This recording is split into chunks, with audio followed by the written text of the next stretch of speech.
Ladies and gentlemen, good afternoon. It is my honor to announce in the Parliament of the Republic of Croatia the Speaker of House of the Representatives, Madam Speaker Nancy Pelosi, who is going to give press statements with her host, the Speaker of the Croatian Parliament, Mr. Gordan Jandroković, after their meeting. Mr. Speaker, the floor is yours. Hvala vam. Ja ću govoriti za medije na hrvatskom. Sve vas lijepo pozdravljam i odmah na početku želio bih reći da mi je velika čast i zadovoljstvo pozdraviti u Hrvatskom saboru predsjednicu Zastupničkog doma Američkog kongresa, gospođu Nancy Pelosi. Ovo je prvi posjet jedne predsjednice ili predsjednika Američkog kongresa Hrvatskom saboru, tako da nam je to velika čast i pokazuje da je razina odnosa hrvatsko-američkih zaista visoka. I will speak in Croatian for the Croatian media. So I would like to use this opportunity to once again welcome the Speaker of the United States House of Representatives in the American Congress, Madam Speaker Nancy Pelosi. It is the first visit of a Speaker of the House of Representatives here in the Croatian Parliament ever, so it is a special honor for me, and it is also a sign of the level of the relations that our two countries have. Imali smo vrlo otvorene, iskrene razgovore, zaključili smo da su naši odnosi prijateljski, partnerski, saveznički i da dijelimo iste vrijednosti. A i te vrijednosti su nas i danas povezale, tu mislim na slobodu, mir, demokraciju, zaštitu ljudskih prava i temeljnih sloboda. We had a very frank and straightforward discussion just before this press conference, and we reconfirmed in our talk the relations that our two countries have, which are friendly, which are partnership-like, which is a relationship of allies, between allies, and we also reaffirmed the shared values of our countries in this relation, which is the values of freedom, democracy, human rights, protection of human rights, and other shared values of our countries. Isto tako iskazali smo snažnu potporu ukrajinskom narodu i dali snažnu podršku teritorijalnom integritetu, suverenitetu i neovisnosti Ukrajine.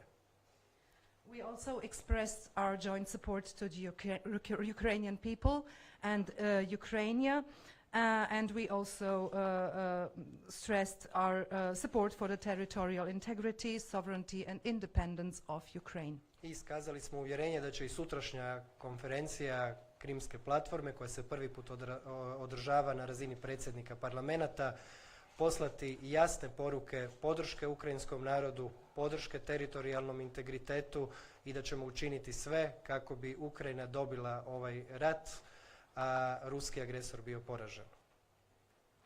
And tomorrow at the first parliamentary forum of the Crimea platform that will be held here in Zagreb, we also wish to send a clear message of our support to the Ukrainian people and to Ukraine, to its territorial integrity and sovereignty. And sorry.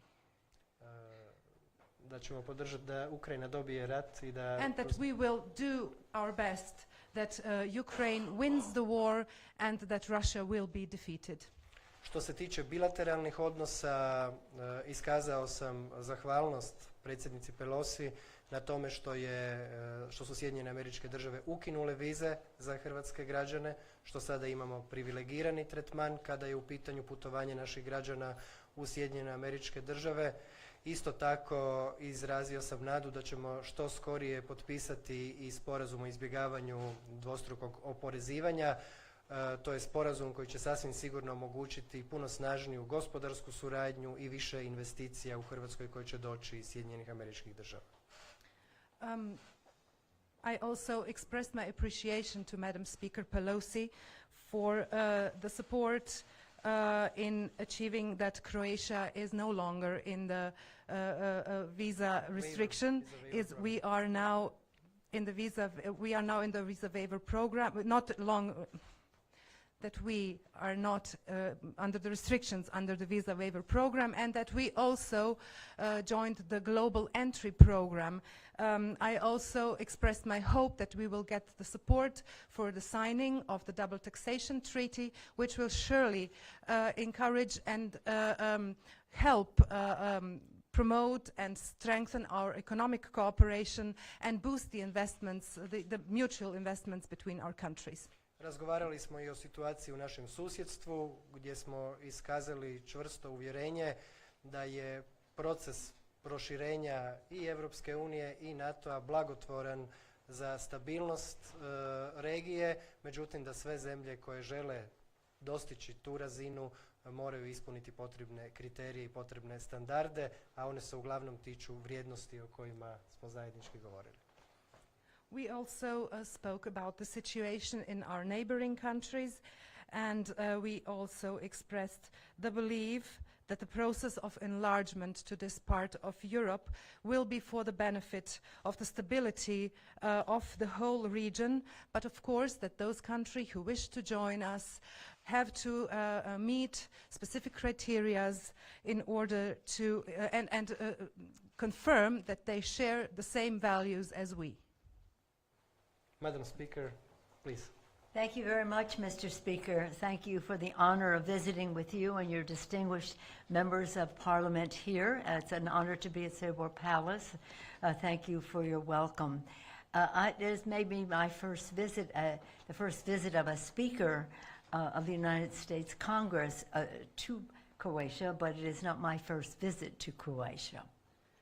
Hvala vam, gospodine predsjedniče. Evo, izuzetna mi je čast biti ovdje, izuzetna mi je čast što sam se susrela sa vama i sa vašim uvaženim kolegama zastupnicima u parlamentu. Čast mi je biti u zgradi Hrvatskog sabora. Spomenuli ste da je ovo prvi posjet predsjednika, odnosno predsjednice sada Zastupničkog doma Američkog kongresa, ali ovo nije moj prvi posjet Hrvatskoj. I came first in the 90s as a top Democrat on the Foreign Assistance Subcommittee of Appropriations, and I saw firsthand the courage of the Croatian people, the suffering that you experienced at the hands of neighbors, and that you are using that experience to help the Ukrainians, and we're grateful to you for that. 90. godina sam bila ovdje u Hrvatskoj kao top demokrat i član pododbora za pružanje pomoći i tada sam svjedočila velikoj hrabrosti hrvatskog naroda u ratu, u agresiji koju je tada, u agresiji od strane tada susjedne države. I zahvaljujem Hrvatskoj što sada koristi to svoje vrijedno iskustvo u potpori Ukrajini koja se nalazi u situaciji rata. Mr. Speaker, in our relationships with other countries and in our visits, it's about three things. It's about security, it's about economics, and it's about governance. And our relationship with Croatia is one that is growing on all of these fronts. Our security cooperation is important not only to the region, but for peace in a broader sense. Our moving, as you have called for, to the double taxation agreement and further investment from the U.S. into Croatia and vice versa is a really important part of our present and future. And in governance, moving toward peace, the visa waiver program, respect for your people, and the importance of our increased communications between our two countries is a value that we place on the U.S.-Croatia relationship. Evo, gospodine predsjedniče, kada govorimo o odnosima sa drugim državama, odnosima Sjedinjenih Američkih Država s drugim državama, tri su stvari koje su nama uvijek najvažnije. Na prvom mjestu je sigurnost, na drugom mjestu gospodarstvo, a na trećem mjestu upravljanje. I mogu reći da naš odnos sa Hrvatskom na sva ova tri područja je u porastu. Sigurnost je tu jako važna s obzirom na to da sigurnost koju u našem zajedničkom odnosu ostvarujemo je sigurnost naše ove cijele regije, regije, a tako i sigurnost i širega područja. Spomenuli ste, gospodine predsjedniče, važnost potpisivanja sporazuma, odnosno ugovora o izbjegavanju dvostrukog oporezivanja i time se dotičemo druge točke ove u važnosti u našim odnosima, a to je gospodarstvo. Važno je da ostvarujemo veće kontakte i mislimo da će se potpisivanjem ovog sporazuma upravo na tom području puno toga više napraviti. Treće područje je upravljanje. Dakle, tu govorimo o miru, govorimo o odnosu, lakšim putovanjima, olakšanim putovanjima među državama, o komunikaciji među ljudima. To su sve stvari vrijednosti koje stavljamo vrlo, vrlo visoko na našu agendu kada govorimo o odnosima naše zemlje sa drugim državama. On this visit to Croatia, I have a co-leader of our delegation, and that is Congressman Jerry Connolly of Virginia. He has been invited by the Ukrainians and Croatia as the president of the North Atlantic Interparliamentary Group. He knows some of the members of parliament here, as do I. It's not our first visit with some of them, but he brought a very interesting NATO perspective to our conversation that is very valued. Evo sa mnom u mojoj delegaciji kao reći ću partner s moje strane je i kongresnik Connelly koji dolazi iz Virginije. On je trenutno na funkciji predsjednika parlamentarne skupštine NATO-a. On je došao ovdje također na poziv Ukrajine i Hrvatske i on je u našem razgovoru kojeg smo malo prije imali također iznio vrlo zanimljivu perspektivu NATO-a po svim ovim pitanjima koje smo spomenuli. We're especially proud that an American has been elected the president of the North Atlantic, the Interparliamentary Assembly in light of shall we say, recent history and concern about our commitment to NATO. Thank you, Mr. Connolly. Evo, posebna mi je čast i drago mi je da je upravo Amerikanac izabran za predsjednika parlamentarne skupštine NATO-a u svjetlu svih nedavnih, odnosno događanja u posljednje vrijeme po pitanju opredjeljenosti NATO-u i sličnih pitanja. Hvala vam, gospodine Connolly.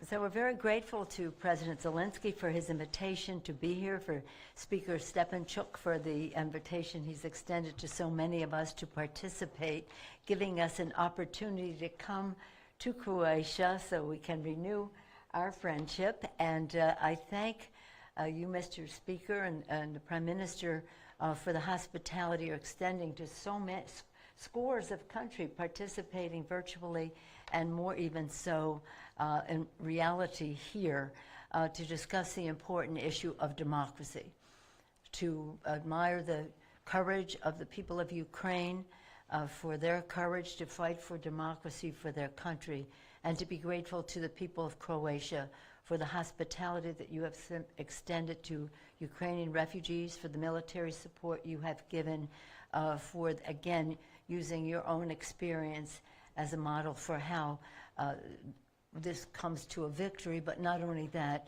those responsible for so many atrocities are held accountable. Iskoristila bih ovu priliku da se zahvalim predsjedniku Zelenskom i predsjedniku parlamenta Ukrajine Štefančuku što su nam uputili pozive da dođemo na ovaj summit u Zagreb. Također zahvaljujem vama, gospodine predsjedniče Sabora, i predsjedniku Vlade Republike Hrvatske što ste nam omogućili da u Zagrebu, u Hrvatskoj, evo možemo tako rekući obnoviti naše prijateljstvo. Također iskoristit ćemo ovaj summit da iskažemo našu zahvalnost i naše divljenje ukrajinskom narodu na hrabrosti koje pokazuje u borbi protiv ruskog agresora. Vrlo je važno sudjelovati na ovom summitu. Rekli ste da će brojne delegacije sudjelovati putem videolinka, a što je još važnije, brojne delegacije će biti uživo i sudjelovati na ovom sastanku gdje ćemo raspravljati o pitanjima demokracije, gdje ćemo, kao što sam rekla, iskazati naše divljenje Ukrajincima. I isto tako bih htjela zahvaliti hrvatskome narodu, evo upravo na toj podršci, na svestranoj humanitarnoj pomoći koju su pružili ukrajinskim ljudima, koji su primili ukrajinske izbjeglice ovdje u Hrvatskoj. To su sve stvari koje trebamo spomenuti i na kojima trebamo iskazati zahvalnost.